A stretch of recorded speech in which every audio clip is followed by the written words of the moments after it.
So once again welcome to profit laddu. तो आज मैं यहाँ पर हूँ एक कंपनी जिसका नाम पराज इंडस्ट्रीज लिमिटेड है, उसका इन डेप्थ एनालिसिस करने के लिए। इसमें हम उनकी पराज इंडस्ट्रीज की कॉन कॉल और उसके अर्निंग अपडेट को एनालिसिस करेंगे और उसके बाद हम इसके फाइनेंशियल्स को समझेंगे, क्योंकि अगर हम ये तीनों चीज़ें एनालिसिस कर लेते हैं और समझ लेते हैं तो कहीं ना कहीं पे हमें थोड़ी सी क्लियरिटी मिल जाती है इस स्टॉक के अंदर। तो करते हैं वीडियो की शुरुआत। तो पराज इंडस्ट्रीज में सबसे पहले तो हम देख लेते हैं जो पराज इंडस्ट्रीज है। देखो एक साल से ये जो स्टॉक है ना, एक साल से -47% का डिक्लाइन हो चुका है इस स्टॉक के अंदर। और इस वीडियो में हम यही जानेंगे कि भाई पोटेंशियल है भी या कुछ वैसे ही है, फुस्सी बम है। तो उसके लिए हम जानेंगे, और इसे एक साल में तो डिक्लाइन किया है, आगे क्या स्ट्रेटेजी है इनकी उसको समझेंगे।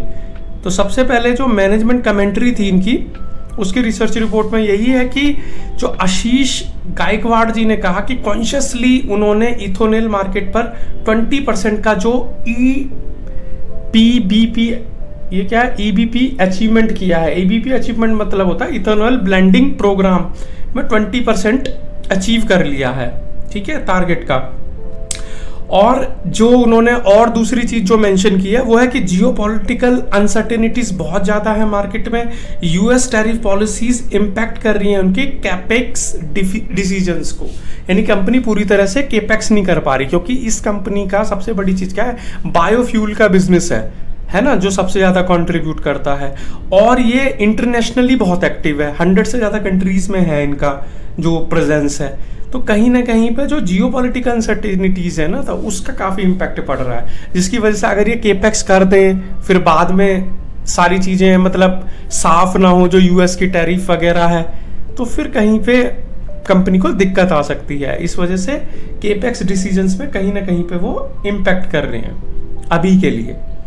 जैसा इसमें भी बताया गया है, ये जो हमारे पास में इमेज है कि जो डोमेस्टिक इथेनॉल मार्केट है उसमें क्या अनसर्टेनिटी है उसके फ्यूचर को लेके, जबकि इन्होंने जो EPB है, इथेनॉल प्रोसेसिंग जो वो है, क्या है इसका, ब्लेंडिंग प्रोसेस जो है, प्रोग्राम जो है, उसका टारगेट 20% तक अचीव कर लिया है इन्होंने। उसके बाद में यूएस टैरिफ में किसी तरह की कोई क्लियरिटी वगैरह है नहीं, जियोपॉलिटिकल अनसर्टेनिटीज बहुत ज़बरदस्त हैं, ग्लोबल पॉलिटिक टेंशंस हैं, है ना। मैनेजमेंट कमेंट्री में उन्होंने ये कहा बहुत ही कॉन्शियसली अप्रोच कर रहे हैं और सारी अनसर्टेनिटीज को समझ रहे हैं। तो ये सारी चीज़ें थी। उसके बाद में क्या है, जो मैनेजमेंट कमेंट्री थी इनकी, उसकी जो टोन थी वो पूरी तरह से मेजरेबल थी और रियलिस्टिक टोन थी, ट्रांसपेरेंसी थी, पूरी तरह से डिस्कसिंग ऑल द चैलेंजेस जो उनको आ रहे थे बिजनेस के अंदर। उसके बाद लॉन्ग टर्म ग्रोथ पे ये ज़्यादा फोकस करते हैं इंस्टेड ऑफ ये जो शॉर्ट टर्म हेडविंड्स है, क्योंकि शॉर्ट टर्म में कहीं ना कहीं कंपनी डिक्लाइन कर रही है, उसका स्टॉक भी डिक्लाइन कर रहा है, लेकिन आने वाले समय में अच्छा कर सकता है, बिकॉज बायोफ्यूल में ना ये कंपनी बहुत अच्छी पोजीशनिंग है इसकी वर्ल्ड वाइड। फ्यूचरिस्टिक अगर इसका आउटलुक देखें तो लॉन्ग टर्म में इन्होंने जैसे कहा था कि रेवेन्यू को 3 गुना कर देंगे और बॉटम लाइन ग्रोथ को ये 2030 तक 5 गुना कर देंगे।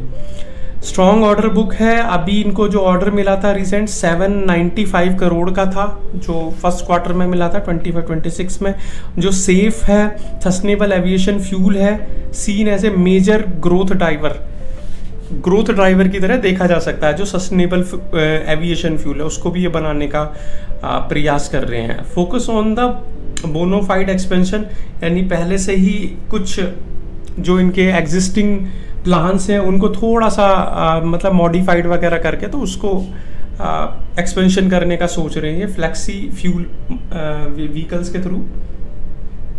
उसके बाद में क्या है, जैसे इसका अगर इसके आउटलुक का जो स्वॉट एनालिसिस करें तो स्वॉट एनालिसिस में क्या है, सबसे पहले एसएफ और स्ट्रेंथ होता है। तो क्या स्ट्रेंथ है इसकी, एक तो स्ट्रॉन्ग ऑर्डर इनटेक है, क्लाइंट अप्रूवल सिक्योर्ड है पूरी तरह से। दूसरा क्या है, वीकनेस क्या है इसमें कि भैया effective the guidance reliability, temporary domestic जो इथेनॉल अनसर्टेनिटीज़ है, जो गाइडेंस वगैरह नहीं है गवर्नमेंट की तरफ से, कुछ जो अनसर्टेनिटीज़ हैं उसकी तरफ से काफ़ी ज़्यादा मतलब इनको कंपटीशन नहीं कह सकते, मतलब बहुत सारी प्रॉब्लम्स फेस करने को मिल रही है। No specific and numerical guidance, इन्होंने किसी भी तरह की कोई न्यूमेरिकल गाइडेंस नहीं दी है कि हम इतना प्रॉफिट करेंगे, इतना केपेक्स करेंगे, क्योंकि केपेक्स करेंगे तो फिर फंस सकते हैं, क्योंकि भाई इन्होंने एक्सपोर्ट ही वगैरह करना है, एक्सपोर्ट वगैरह के फील्ड में ज़्यादा है ये, और बाहर की जो इनकी ओवरसीज प्रेजेंस है वो बहुत ज़बरदस्त है। अब अगर इंटरनेशनल मार्केट का देखें तो सेफ इनिशिएटिव जैसे ये ले रहे हैं, सस्टेनेबल एविएशन फ्यूल वाला, फ्लैक्सी फ्यूल व्हीकल्स है ना, एथेनॉल डीजल ब्लेंडिंग का भी काम है इनका जो इंटरनेशनल मार्केट्स में है। पर इंटरनेशनल मार्केट में तो अनसर्टेनिटीज़ बनी हुई हैं अभी। अब देखते हैं जैसे ही वो छटती है अनसर्टेनिटीज़ तो तब कुछ कर सकती है कंपनी।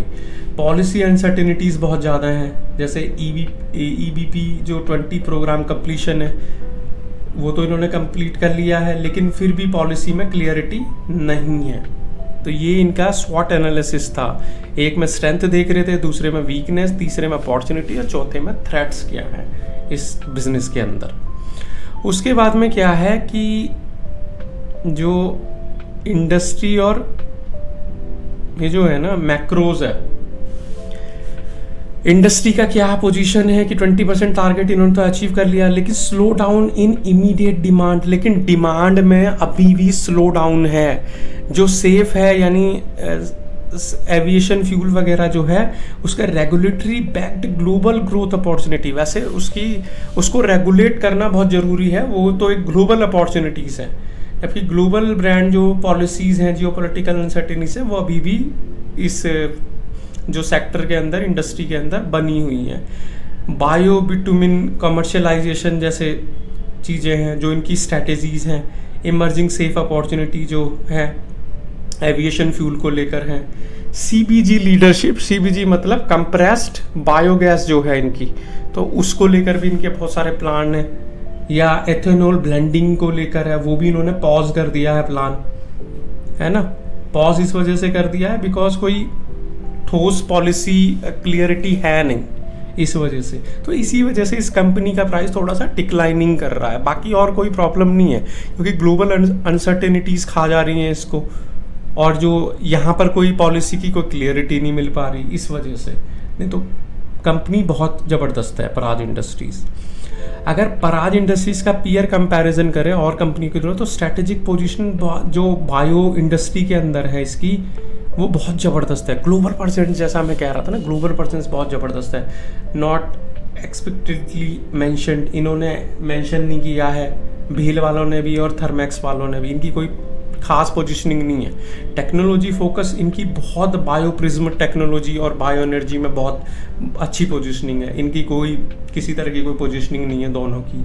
सेफ प्लांट ऑर्डर है 30 ये मिलियन पर क्या है, MGPA का मतलब होता है मिलियन गैलन पर एनम का इनके पास में ऑर्डर भी इन्होंने सिक्योर किया है। इनका कोई ऑर्डर नहीं है।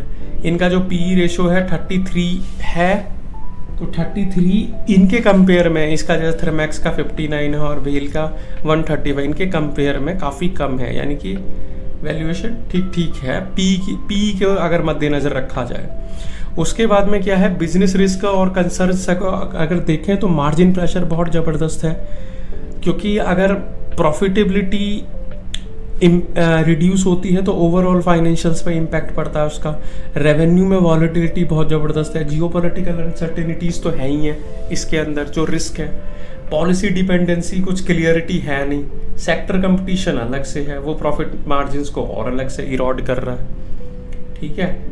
उसके बाद में क्या है कि पराज इंडस्ट्री जो स्ट्रैटेजीज हैं आगे बढ़ने के लिए, ग्रोथ स्ट्रैटेजी, उसमें क्या है कि सस्टेनेबल सेफ फ्यूल पे फोकस कर रहे हैं, एक्सपोर्ट मार्केट का एक्सपेंशन बढ़ा रहे हैं, CBG बिजनेस यानी कंप्रेस्ड बायोगैस के बिजनेस में भी आ रहे हैं, इंटरनेशनल एक्सपेंशंस कर रहे हैं, टेक्नोलॉजी और इनोवेशन पे काम कर रहे हैं, सर्विसेज बिजनेस पे काम कर रहे हैं, बायो प्रिज्म टेक्नोलॉजी इनके पास में, लो कार्बन इथेनॉल सॉल्यूशंस को इन्वेंट कर रहे हैं। तो ये सारी इनकी ग्रोथ स्ट्रेटजीज हैं।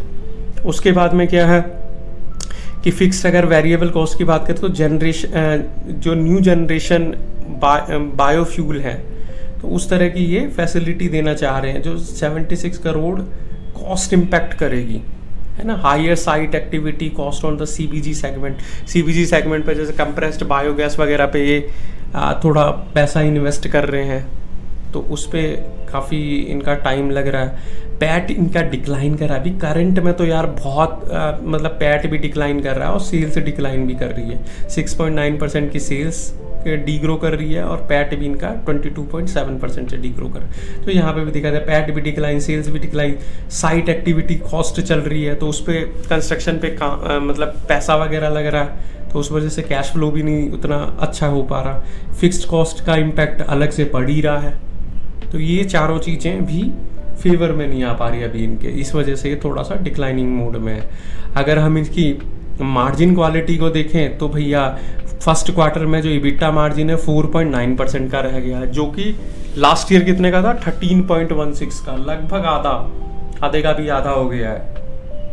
रॉ मटेरियल कॉस्ट 63% है पूरी सेल्स का, आप ये लगा लीजिए। तो रॉ मटेरियल कॉस्ट भी काफ़ी बढ़ रही है, जैसे एम्प्लॉई कॉस्ट 7.33 बहुत ज़्यादा होती है। पीयर के मुकाबले जो ये कम्पिटिटर्स वगैरह हैं उनके मुकाबले जो ऑपरेटिंग प्रॉफिट मार्जिन है वो 9.91 है, थर्मैक्स का 8.53 है जबकि भेल का 4.31 है। उन सबसे बेटर है इसका ऑपरेटिंग प्रॉफिट मार्जिन। ये इसमें एक पॉजिटिव बात है कंपनी के अंदर। उसके बाद में क्या है, सेल्स ग्रोथ वेरिफिकेशन में क्या है, जैसे बायो एनर्जी से सेल्स कितनी मिलती है 70%, इंजीनियरिंग वाले से कितनी मिलती है 21% और पीएचएस वाले से 9% मिलती है। टर्न अराउंड अगर इंडिकेटर्स की अगर बात करें तो टर्न अराउंड इंडिकेटर्स में इनकी जो ये है क्या कहते हैं ऑर्डर बुक है वो काफ़ी ठीक है। ऑर्डर बुक 43,490 मिलियन की है ऑर्डर बुक। 30% बायो एनर्जी पे ऑर्डर्स बेस्ड है इनके, न्यू टेक्नोलॉजी जो है इनकी। ग्लोबल रीच 100 कंट्रीज़ में, जैसा मैं बता रहा था आपको पहले ही, ग्लोबल रीच इनकी, ठीक है, ग्लोबल रीच 100 कंट्रीज़ में है। और न्यू जनरेशन जो बायोफ्यूल ये कर रहे हैं, cost expected to turn positive financial year onwards.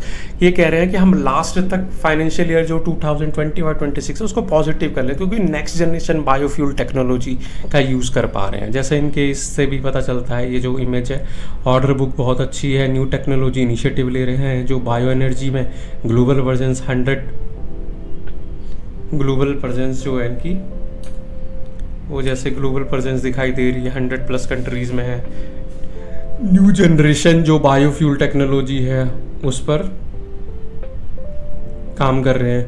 Management commentary में orders execution absorb the fix cost वगैरह सारी एब्जॉर्व कर लेगी जब ऑर्डर एग्जीक्यूशन करेंगे। उसके बाद में क्या है कि सेंटीमेंट अगर एनालिसिस करें तो कॉन्शियसली ऑप्टिमिस्टिक आउटलुक है, पूरे आशावादी हैं। नियर टर्म में मार्जिन और डिमांड के बहुत चैलेंजेस हैं। देखो शॉर्ट टर्म में तो ये कह रहे हैं कि सीधा सीधा कि भाई कुछ खास नहीं हो पाएगा, लेकिन लॉन्ग टर्म या मिड टर्म में हम अपने आप को साल के लास्ट तक पॉजिटिव भी कर लेंगे और अच्छा कर पाएंगे। स्ट्रॉन्गर इंटरनेशनल और सेफ फोकस है इनका, सस्टेनेबल जो एविएशन फ्यूल है उस पर काफ़ी इनका फोकस है। तो वही चीज़ें बता रखी हैं, order book, strategic position, international opportunity, safe segment, margin recovery कर रहे हैं। और कौन क्या बना रखे हैं नुकसान के, नियर टर्म में कुछ नहीं कर पाएंगे। डिमांड प्रेशर बहुत है, डोमेस्टिक मार्केट में मैच्योरिटी है नहीं उस लेवल की, है ना। उसके बाद में कंक्लूजन यही निकलता है कि देखो शॉर्ट टर्म फाइनेंशियल स्ट्रेन है, शॉर्ट टर्म में कुछ फाइनेंशियल कुछ खास नहीं है, नहीं कर सकते। शार्प मार्जिन और प्रॉफिट डिक्लाइन है, मार्जिन भी गिर रहे हैं, प्रॉफिट भी गिर रहा है। लेकिन इनको अभी जैसे रिसेंटली भी ऑर्डर मिला 795 करोड़ का, तो वो कहीं ना कहीं स्ट्रॉन्ग ऑर्डर इनफ्लो इनको अच्छा बनाता है कंपनी को आगे आने वाले समय में। जैसा सेफ है, सस्टेनेबल एविएशन फ्यूल है, एक्सपोर्ट बायो एनर्जी डाइवर्सिफिकेशन है, तो ये कंपनी का फ्यूचर अच्छा लग रहा है। मतलब फ्यूचर देखते हैं इन चीज़ों में जो कंपनी के लोग हैं, तो वो अच्छी चीज़ है। जैसे ये कह रहा है डिक्लाइनिंग फाइनेंशियल, इससे भी पता चलता है परफॉर्मेंस कि मार्जिन्स 15 क्वार्टर के लो पर पहुंच चुके हैं।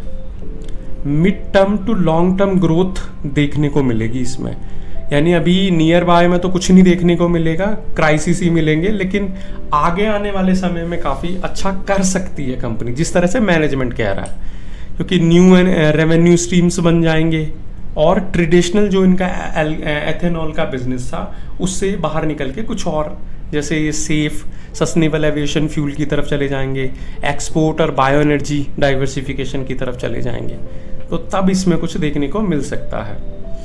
देखो यार, अभी आप अगर मेरे चैनल पर नए हो तो चैनल को सब्सक्राइब करना ना भूलें, और अगर वीडियो में दी हुई जानकारी आपको अच्छी लगी हो, वैल्यूएबल लगी हो, लाइक और शेयर ज़रूर करो।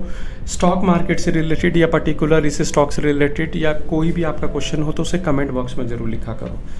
अभी तक मैंने आपको किया था ये क्वालिटेटिव एनालिसिस था, अब क्या करेंगे हम इसका क्वांटिटेटिव एनालिसिस करेंगे। देखो, क्वालिटेटिव और क्वांटिटेटिव दोनों ही जानना बहुत ज़रूरी होता है, ठीक है, क्योंकि क्वालिटेटिव से भी हमें बहुत सारी चीज़ों के बारे में पता चलता है और क्वांटिटेटिव से भी हमें बहुत सारी फाइनेंशियल्स के बारे में पता चलता है। दोनों का ही अपना एक अलग महत्व है, ठीक है। तो अब हम चलते हैं इसके क्वांटिटेटिव एनालिसिस की तरफ, जिसमें हम इसका पी अगर देखें तो 51 का है और इंडस्ट्रियल पी 36 का है। यहाँ पर ये कहीं ना कहीं पे ओवर वैल्यूड दिखाई देता है। इंट्रिंसिक वैल्यू वैसे इसकी 214 की है और करंट प्राइस चल रहा है 391 का। यहाँ पर भी ओवर वैल्यूड दिखाई देता है, फेयर वैल्यू के हिसाब से ठीक ठीक सा दिखाई देता है। अगर ROE को भी देखें 14 का है, ठीक ठीक सा ही दिखाई देता है। ROCE 17 का है, वो ठीक है। ROA 6.18 का है, ये भी ठीक ठीक सा दिखाई देता है, ठीक है। बाकी पैग रेशियो देखें तो 5.96 का, ये भाई ठीक नहीं है। ग्रोथ कुछ खास नहीं है इसकी, सॉलिडिटी कुछ खास नहीं दिखाई देते। डेट टू इक्विटी 0.14, वो भी अच्छा है। डेट तो है नहीं कंपनी के ऊपर, और प्रमोटर होल्डिंग भी 32 की है, कमी है वैसे पर ठीक है उसके हिसाब से। अगर और चलें हम इसके, देखो अब हम देखें तो पेट्रोस्की स्कोर 4 का है, यानी कि फाइनेंशियल्स तो भाई हिले हुए हैं अभी इसके करंट में, तो ठीक है। फाइनेंशियल्स तो पेट्रोस्की से पता चल रहा है हिले हुए हैं। कैगर 3 साल में भी कुछ खास किया नहीं है कंपनी ने। 1 ईयर में भी कैगर -49% का है, वो भी कुछ खास नहीं है। सेल्स ग्रोथ ईयरली भी भाई -7% डिक्लाइन है। नेट प्रॉफिट भी -23% से डिक्लाइन है। ऑपरेटिंग प्रॉफिट ग्रोथ भी -15% से डिक्लाइन है। देखो, ये सारी चीज़ें डिक्लाइन होने के बावजूद भी मैं कह रहा हूँ कंपनी ठीक है वैसे। देखो, FIIs का फिर भी ट्रस्ट है इसके ऊपर, 16.9% की इसमें वो देखने को मिल रही है, मतलब परसेंटेज देखने को मिली है। DIIs की भी 17.4 की मिल रही है, जो कि एक बहुत बड़ी बात है। यानी कि कहीं ना कहीं पे जो इन्वेस्टर का ट्रस्ट कंपनी के ऊपर है, यानी कंपनी के प्लान से तो ये पता चल रहा है कि आने वाले समय में कंपनी कुछ तो अच्छा कर सकती है यार। ये तो बात है इस कंपनी के अंदर, क्योंकि इतनी सारी नेगेटिविटी, करंट में इतनी नेगेटिविटी होने के बावजूद भी 43% का डिक्लाइन भी है 1 ईयर में, फिर भी इन्वेस्टर एज इट इज़ बने हुए हैं, तो ये बहुत अच्छी बात है। तो ओवरऑल इस स्टॉक के बारे में देखो, मेरा तो यही कहना है कि जो पराग इंडस्ट्रीज़ है ना, उसमें कॉनकॉल और उनसे यही पता चलता है कि भाई एक तो ये कंपनी नियर टर्म में तो कुछ खास नहीं करेगी, लेकिन लॉन्ग टर्म में अच्छा कर सकती है, बिकॉज इसकी पोजीशनिंग बहुत अच्छी है बायोफ्यूल में। जिस तरह की ये टेक्नोलॉजीज़ का यूज़ कर रही है या जिस तरह से इसकी ग्लोबल प्रेजेंस है उसके बेस पर, तो ओवरऑल स्टॉक अच्छा है। थोड़ा सा पेशेंस की ज़रूरत है इस तरह के स्टॉक्स में। तो आज के लिए मेरी तरफ से इतना ही था, और अगर आप मेरे चैनल पर नए हो तो यार चैनल को सब्सक्राइब करना ना भूलें, और अगर वीडियो में दी हुई जानकारी आपको अच्छी लगी हो, वैल्यूएबल लगी हो, लाइक और शेयर ज़रूर करो। स्टॉक मार्केट से रिलेटेड या पर्टिकुलर इस स्टॉक से रिलेटेड भी आपका कोई क्वेश्चन है तो उसे कमेंट बॉक्स में ज़रूर लिखो। So thank you so much.